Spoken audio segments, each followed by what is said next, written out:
In 168 BCE, a Greek king walked into the holiest building in the world and sacrificed a pig on the altar. His name was Antiochus IV Epiphanes, king of the Seleucid Empire, heir to Alexander the Great's legacy. And he had just done the single most offensive thing a human being could do to the Jewish people, desecrated the temple in Jerusalem, the house of the God of Israel, by offering the most ritually impure animal in Judaism to Zeus. He didn't do it out of cruelty. He did it because, to him, it made perfect sense. He believed the Greek gods and the Jewish God were essentially the same thing, different names for the same divine reality. Zeus and YHWH, both sky gods, both powerful, both worshipped by large populations. Why not combine them? Why not recognize them as one? The Jewish people revolted. The Maccabees, a priestly family, launched a guerrilla war against one of the most powerful empires on earth. They won. The temple was reclaimed. The story is commemorated every year at Hanukkah. And the reason it was worth fighting a war over the reason this was not a minor theological dispute, but an existential confrontation, is the same reason we're here today.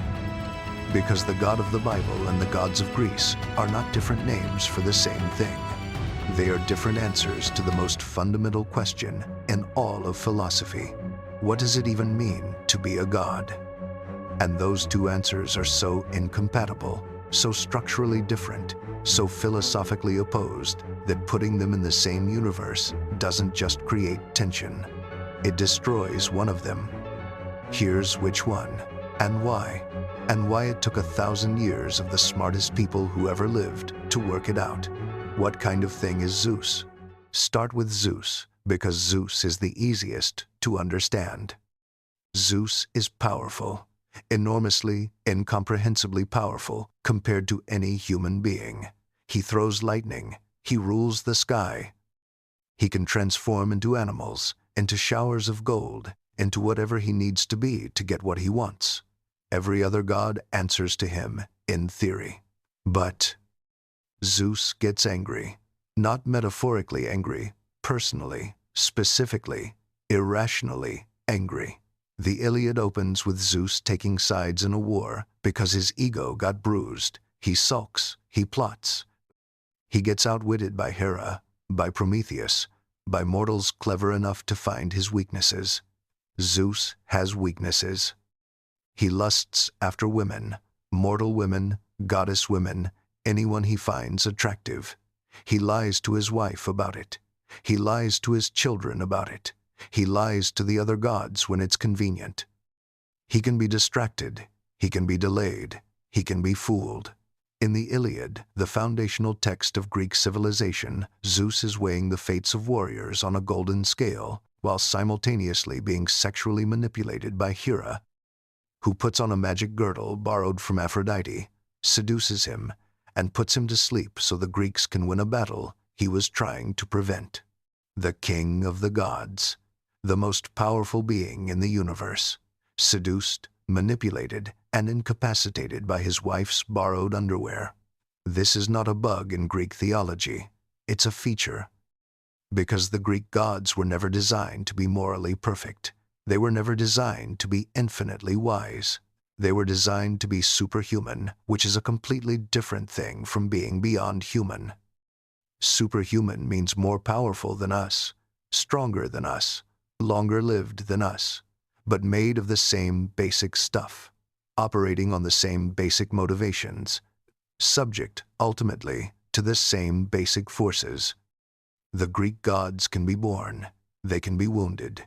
Ares gets stabbed in the Iliad and runs screaming to Olympus to complain. Aphrodite gets scratched in battle and runs away crying. They can fall in love, which means they can be irrational because of love. They can be humiliated. They can desire things they can't have. They can be wrong. And here's the thing that ties it all together. They exist inside the universe. They are part of the cosmos. They didn't create it. The universe existed before the gods. The gods were born out of earlier primordial forces. Chaos, then Gaia, then Uranus, then the Titans, then the Olympians. The Greek gods are the universe's current management, not its makers. This is what the Greeks built, and it was brilliant for what they needed it to do. It gave them divine figures they could relate to, argue with, petition, trick, please, and offend. Gods who explain the world by acting like its most powerful residents, which is exactly what gods need to be in a polytheistic system that makes no claim to ultimate truth. The Greek gods are local, specific, personal, real. And none of that, not one bit of it, is compatible with the God of the Hebrew Bible. What kind of thing is the God of the Bible? Genesis 1:1. In the beginning, God created the heavens and the earth. Everything, all of it, the raw material of existence itself. Not a God who shaped pre-existing chaos into order, a God who created the possibility of chaos existing in the first place. This is not a subtle difference from Zeus. It is the most radical claim in the history of religious thought. The technical term is creatio ex nihilo, creation from nothing. Before God created, there was nothing. Not empty space. Space is something. Not darkness. Darkness is the absence of light, and light didn't exist yet. Not time. Time is a feature of the created universe. Before creation, no universe, no matter, no energy, no space, no time. And then God spoke, and there was. This changes everything about what God is. If God created everything, including space, including time, including the very conditions of existence, then God is not inside the universe. God is outside it. God is not made of the same stuff as the universe. God cannot be measured by the universe's categories. The God of the Bible is not more powerful than Zeus the way a stronger man is more powerful than a weaker one. They don't exist on the same scale at all. It's not even a comparison. It's like asking whether the number 7 is heavier than the color blue. A being that created time does not experience time the way creatures inside time do. For God, there is no before or after in the way there is for us. The conversation God had with Abraham and the conversation God will have with whoever the last person is from God's perspective, these are not separated by thousands of years, because God is not inside the timeline that makes thousands of years a meaningful phrase. A being that created space is not located anywhere. God is everywhere is not a comforting metaphor. It is a strict philosophical claim. There is no coordinate in the universe where God is absent, because God is not the kind of thing that occupies coordinates. A being that created all matter is not made of matter. No body, no form, no face that you can see without dying, as the Bible itself says. Not because God is hiding, but because the category of face doesn't apply to something that exists outside the physical. This is what the Jewish philosophical tradition, the Christian theological tradition, and the Islamic theological tradition have all converged on, with slight variations, for thousands of years. God is not a very powerful being among beings.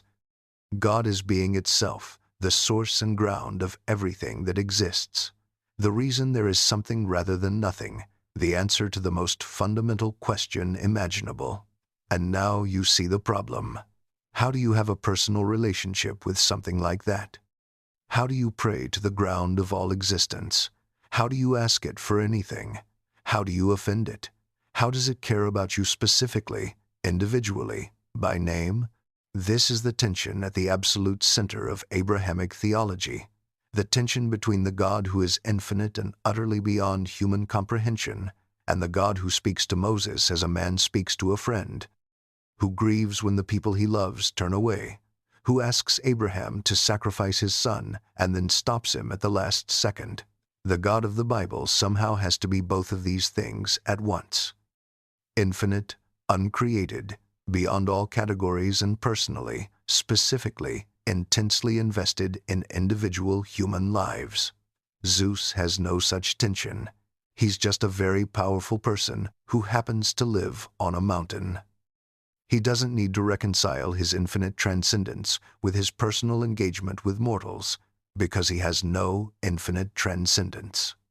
The biblical God's greatness creates a problem that Zeus never had, and solving that problem occupied the greatest minds in Western civilization for 1,000 years. The moment they actually met. They weren't just theological abstractions trading blows in a philosophical debate. They met in history, in real time, with real consequences. 323 B.C.E. Alexander the Great dies at 32 years old in Babylon. In 13 years, he has conquered everything from Greece to the edge of India.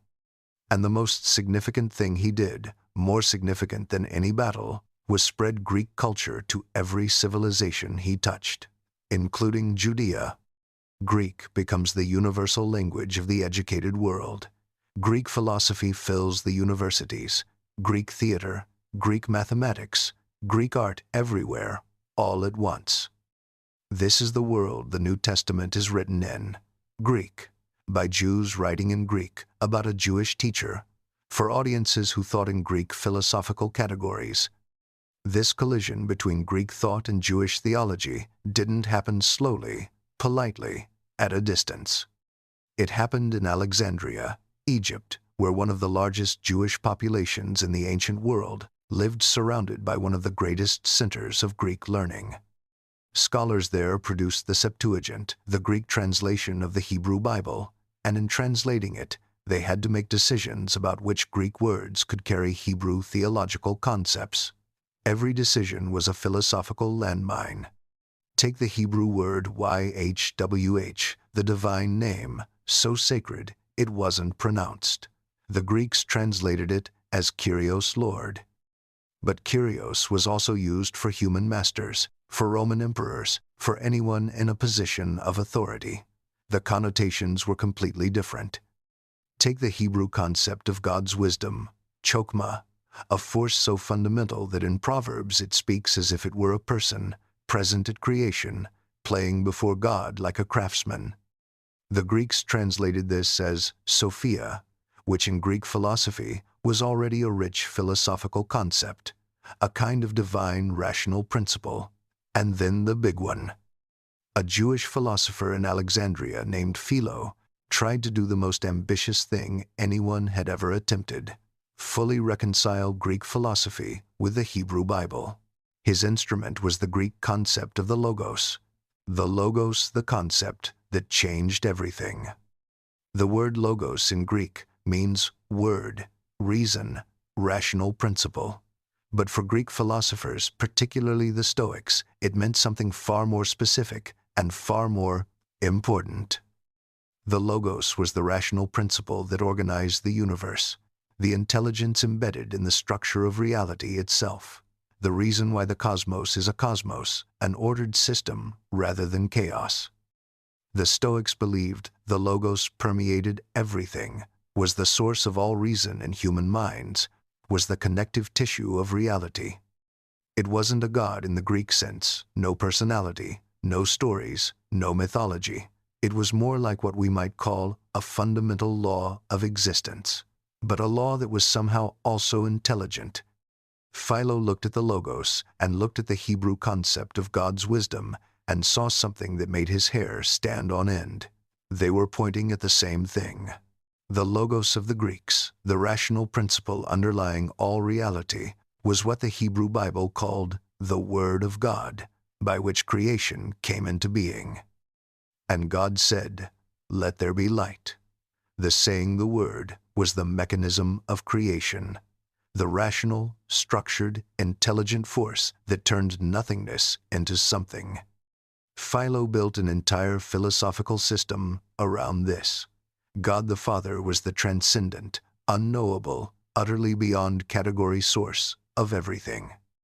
The Logos was God's active presence in the world, the part of divinity that could actually reach into creation without compromising the absolute transcendence of the source.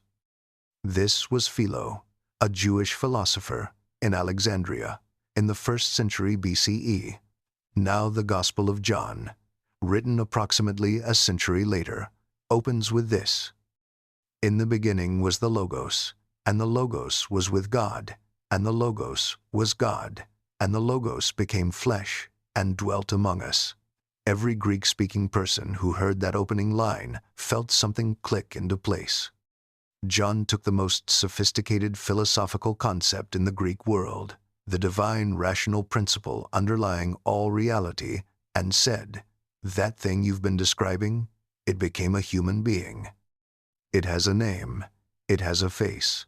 It walked on roads you've walked on. It ate fish." This is either the most audacious claim in the history of ideas or the most important truth anyone has ever spoken. And it is, undeniably, the moment at which the God of the Bible absorbs the philosophical core of the Greek tradition and transforms it into something neither tradition had seen before. Not Zeus, not YHWH as popularly understood. Something new, something that could answer the question both traditions raised, but neither could fully answer on its own. The Greeks asked, "What is the rational principle that underlies all of reality?" The Hebrews asked, "How can an infinite God have a personal relationship with finite human beings?" The Logos incarnate answered both. Could they actually coexist? The 5 real conflicts. Let's get specific, because the question isn't just philosophical, it's structural. Conflict 1, monotheism versus polytheism. This one is obvious, but it's worth stating precisely, because the usual statement of it is wrong. The common version, the God of the Bible, says there's only one God. The Greeks believe in many, therefore they contradict. The precise version is more interesting. The God of the Bible in the Hebrew tradition doesn't always claim to be the only God that exists. The first commandment says, "You shall have no other gods before me," not, "There are no other gods." The Psalms describe God as great above all other gods. Early Hebrew theology appears to have accepted that other nations had their own gods. It just insisted that Israel's God was supreme and that Israel owed loyalty to no other. This is called monolatry, worshipping one God while acknowledging others exist, and scholars believe it preceded strict monotheism in Israelite religion. The Greek tradition, meanwhile, was actually more philosophically sophisticated about divinity than the popular image of 12 gods on a mountain suggests. The Stoics and the Platonists had already moved towards something closer to a single divine principle, the Logos, the one with the traditional Olympian gods functioning as symbolic representations rather than literal beings. Plato in the Republic was deeply uncomfortable with the traditional Greek myths about gods behaving badly. He wanted to censor Homer. He believed the divine must, by definition, be perfectly good, which meant the Greek myths, if taken literally, were theologically incoherent. By the time Greek philosophy and Jewish theology were in full conversation, both traditions had already internally moved away from their original positions towards something closer to each other than their starting points suggested. The conflict between them was real, but it was more nuanced than one God versus many. Conflict 2, morality as divine nature versus morality as divine command. For Zeus, morality is largely irrelevant to his nature. He does what he does, and what he does is often terrible because he's powerful enough to get away with it. The Greek gods are not morally exemplary. Expecting them to be would miss the point of what they are. For the God of the Bible, morality is not a rule God follows. It is what God is. God is good is not a description of God's behavior. It is a statement about God's nature. This is the difference between saying the king follows the law and saying the law comes from the king's nature. This has an enormous practical consequence. If morality flows from God's nature, then the universe has an objective moral structure. What is good because God is good, and God is the ground of everything, so goodness is built into reality at the deepest level. If morality is irrelevant to the nature of the most powerful being in the universe, then the universe has no objective moral structure. There are powerful beings and powerless beings, and the powerful beings do what they want and call it divine will. These are not reconcilable. You cannot have both simultaneously. Either the most fundamental level of reality is moral in nature, or it isn't. This is why early Christian theologians spent enormous energy insisting that God cannot do evil, not because God is constrained by some external moral code, but because God's nature is goodness itself, and it would be a logical contradiction for God to be something other than what God is. Zeus can do evil.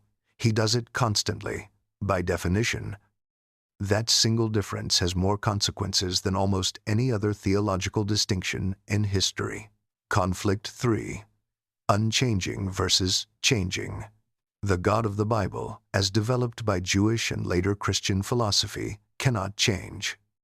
This sounds strange, given that the Bible describes God changing his mind, being moved by prayer, repenting of decisions.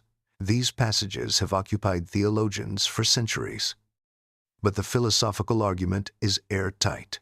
A being that is perfect cannot change, because change means either getting better, in which case the being was imperfect before, or getting worse, in which case it is imperfect after. A perfect being simply is what it is, without the movement of time creating variation. The term for this is divine impassibility, and it became one of the most contested doctrines in Christian theology. Zeus changes constantly.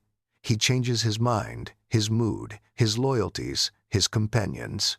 He is driven by the moment, by passion, by injury, by flattery. He is the most powerful version of a very human kind of being, reactive, emotional, immediate. The God of the Bible, philosophically developed, is outside time and therefore outside change. God's relationship with humans unfolds in time from the human side. From God's side, there is no unfolding. This is either the most alienating idea about God you've ever encountered, or the most comforting one, depending on your temperament. Conflict 4. Can they be defeated? In Greek mythology, yes. The gods have been defeated before, will likely be defeated again, and know it. The Olympians overthrew the Titans. Someone else could theoretically overthrow them. The Fates, the Moirai, are forces that even Zeus cannot override. Destiny operates above the gods, not beneath them. At Ragnarok in Norse, myth structurally related to Greek traditions, the gods literally die. The God of the Bible cannot be defeated. Not because God is very strong and no one has quite managed it yet, but because the concept of defeat doesn't apply to the ground of all existence. You cannot defeat the reason existence exists, any more than a wave can defeat the ocean. This is not a power difference. It is a category difference. Conflict 5. Do they need anything from us? Zeus definitely needs things. He needs to be worshipped because divine power in the Greek system is partly sustained by recognition. He needs sacrifices. The Greeks describe the gods as fed by the smoke of sacrifices. He needs to maintain his position by managing threats from below, humans who grow too powerful, and within the divine family gods who challenge his authority. The God of the Bible needs nothing. This is stated explicitly in Acts 17. Paul in Athens, speaking to Greek philosophers. The God who made the world and everything in it, being Lord of heaven and earth, does not live in temples made by man, nor is he served by human hands, as though he needed anything. This is radical. The entire apparatus of ancient religion, temples, sacrifices, rituals, priestly offerings, was built on the assumption that the gods needed something from humans and that humans could provide it. Paul is dismantling the foundation of every ancient religion in one sentence. A God who needs nothing from you doesn't need your temple, doesn't need your sacrifice, doesn't need you to say the right words in the right order so that divine power will flow in the direction you need it to flow.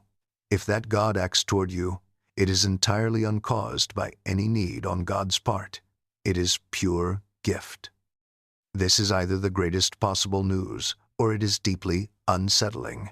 because a God who needs nothing from you also cannot be managed, bargained with, or influenced. You are dealing with something that acts entirely from its own nature, in its own wisdom, on its own terms. Zeus, at least, you can bribe. When the greatest Greek philosopher accidentally described the biblical God, here's the thing that changes everything. Plato died in 347 BCE, long before Christianity, long before the full development of Jewish monotheism into the form we know, long before anyone was trying to reconcile Greek and Hebrew thought.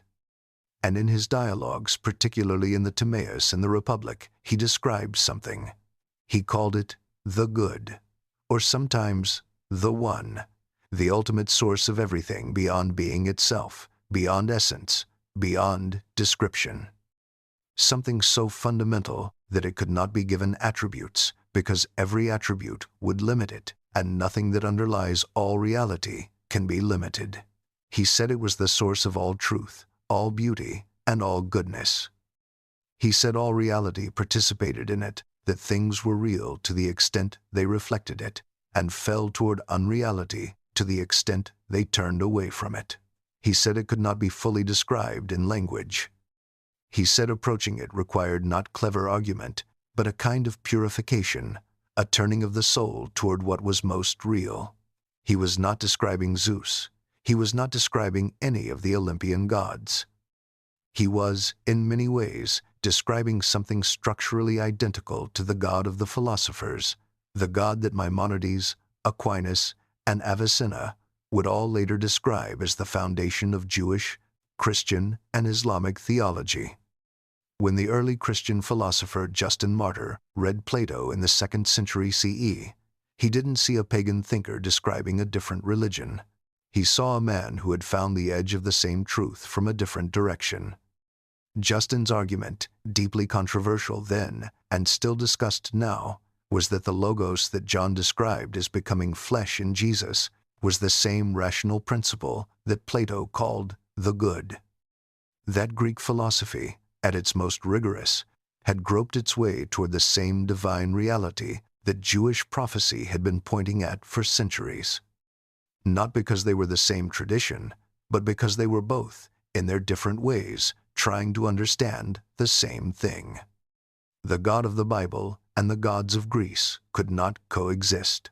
The Olympians and YHWH are philosophically incompatible different answers to the same question, and the answers contradict. But the God of the Bible and the deepest philosophical instincts of Greek thought those two were not enemies. They were, in the hands of the people who understood them best, collaborators. The Greek philosophical tradition provided the conceptual tools, the vocabulary of being, essence, rationality, the infinite that allowed Jewish and Christian theologians to say precisely what they believed about God, rather than gesturing at it. And the Hebrew theological tradition provided the moral content, the personal relationship, the history, the covenant, everything the Greek philosophical concept of God lacked but that every human being instinctively knows a God should have. Neither tradition, alone, could fully describe what it was reaching for. Together in the hands of Philo, of Paul, of Justin, of Augustine, of Maimonides, of Aquinas, they got closer than either had managed separately. So, could they coexist? The Olympian gods and the God of the Bible? No, not really. Not in any philosophically honest sense. They describe the divine in fundamentally different terms. One tradition says the most powerful being is a flawed, passionate, limited person with enormous power. The other says the most fundamental reality is infinite, perfect, beyond all human categories, and somehow personally invested in you. These are not compatible. Antiochus IV was wrong. You cannot sacrifice a pig to Zeus on the altar of YHWH and call it the same worship, because you are not worshiping the same kind of thing. But here's what's genuinely extraordinary about this collision. The Greek tradition at its philosophical best was not actually describing Zeus. It was describing something that Plato called the good and the Stoics called the logos, and that when Jewish and Christian thinkers got hold of it, became the philosophical foundation for what they believed about God. The gods fell away. Zeus, Hera, Apollo, Artemis, they faded, as the Roman Empire became Christian and the temples closed and the last priests stopped offering sacrifices. But Greek philosophy didn't fall away. It was absorbed completely, deliberately, gratefully into the intellectual tradition of the very religion that had replaced the gods. The Olympians lost. But the deepest instinct of Greek thought the conviction that behind all the beautiful chaos of existence there is a rational, beautiful, good, something that holds it all together, that survived. In a different form, under a different name, but recognizably continuous. The Greek gods and the God of the Bible could not coexist. But what Plato was actually reaching for, and what the Hebrew prophets were pointing at those two, are still having a conversation, 2,500 years later, and no one has ended it yet.